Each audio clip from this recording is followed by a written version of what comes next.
ओडिशा के पुरी में आज धूमधाम से शुरू होगी भगवान जगन्नाथ की रथ यात्रा। राष्ट्रपति द्रौपदी मुर्मू भी समारोह में शामिल होंगी। भगवान जगन्नाथ, बलभद्र और मां सुभद्रा के रथ श्री मंदिर के सिंह द्वार पर तैयार। दोपहर 1 बजे शुरू होगी रथ यात्रा। पुरी में सुरक्षा के कड़े इंतजाम। 180 platoon force, rapid action force की 3 कंपनियां और सीआरपीएफ की 2 कंपनियां भी तैनात। भगवान जगन्नाथ के रथ के आगे कलाकारों ने प्रस्तुत किया ओडिसी नृत्य। बड़ी संख्या में लोग भजन गाकर भगवान की कर रहे हैं आराधना। आज अहमदाबाद में भी निकलने जा रही है भगवान जगन्नाथ की रथ यात्रा। इस बार 147वीं वार्षिक रथ यात्रा का हो रहा है आयोजन। गुजरात के सीएम भूपेंद्र पटेल ने जगन्नाथ रथ यात्रा की शुरुआत की। भगवान के रथ के आगे झाड़ू भी लगाई। अहमदाबाद में जगन्नाथ रथ यात्रा में देश विदेश से बड़ी संख्या में भक्त भी पहुंचे हैं। सीएम भूपेंद्र पटेल के साथ गृह मंत्री हर्ष सांघवी ने भी रथ खींचने में हिस्सा लिया। गृह मंत्री अमित शाह ने आज अहमदाबाद में मंगला आरती के कार्यक्रम में हिस्सा लिया। भगवान जगन्नाथ की पूजा की। जम्मू कश्मीर के कुलगाम में 2 जगहों पर एनकाउंटर, 4 आतंकी ढेर, 2 जवान भी शहीद। कुलगाम जिले के चिनी गांव और मोदर गांव में हुई मुठभेड़। सुरक्षा बलों का सर्च ऑपरेशन फिलहाल जारी, एक आतंकी की तलाश। गुजरात के सूरत में बड़ा हादसा, जर्जर इमारत गिरी, अब तक 7 शव निकाले गए। सूरत बिल्डिंग हादसे में 10 से ज्यादा लोग फंसे थे। एक महिला को सुरक्षित बाहर निकाला गया। हाथरस हादसा मामले में गिरफ्तार आरोपी रामप्रकाश शाक्य को आज कोर्ट में पेश किया जाएगा। शनिवार को मुख्य आरोपी मधुकर समेत 2 आरोपियों को 14 दिन की न्यायिक हिरासत में भेजा गया था। हाथरस के हादसे में अब तक 9 गिरफ्तारियां हुई हैं। मुख्य आरोपी देव प्रकाश मधुकर के अलावा पुलिस ने शनिवार को राम प्रकाश शाक्य और संजू यादव के नाम के आरोपी को भी गिरफ्तार किया है। मुख्य आरोपी देव प्रकाश मधुकर की कस्टडी के लिए कोर्ट में अर्जी देगी पुलिस। कहा कि आरोपियों के पॉलिटिकल कनेक्शन की भी जांच होगी। हाथरस के मामले में आरोपियों से पूछताछ में कुछ राजनीतिक दलों के संपर्क करने के बारे में जानकारी मिली है। बैंक खाते, चल अचल संपत्ति और मनी ट्रेल की भी हो रही है जांच। बाबा सूरजपाल पर भी कस सकता है शिकंजा। जरूरत पड़ने पर बाबा को समन भी भेजेगी पुलिस। हाथरस में भगदड़ वाली जगह पहुंची न्यायिक आयोग की टीम। कहा कि जिसे जरूरत होगी उससे करेंगे पूछताछ। हाथरस भगदड़ में 121 मौतों को लेकर भोले बाबा के खिलाफ पटना कोर्ट में पहला केस दर्ज हुआ है। पटना के मुख्य न्यायिक मजिस्ट्रेट की अदालत में दर्ज किया गया है केस। आम बजट की तारीख का ऐलान, 23 जुलाई को पेश होगा आम बजट। 22 जुलाई से 12 अगस्त तक चलेगा संसद सत्र। टीएमसी नेता डेरेक ओब्रायन ने की मांग। कहा कि डिप्टी स्पीकर का पद अब इंडिया अलायंस को मिले।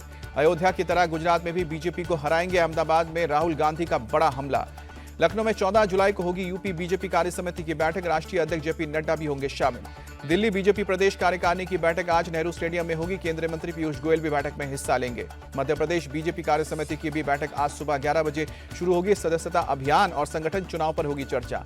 आगामी विधानसभा चुनाव में बीजेपी की बनेगी सरकार। जम्मू कश्मीर बीजेपी चीफ रविंद्र रैना का दावा। बीजेपी नेता नुपुर शर्मा ने लंबे वक्त के बाद चुप्पी तोड़ी। कहा कि देश में सनातनियों को खत्म करने की एक साजिश हुई है।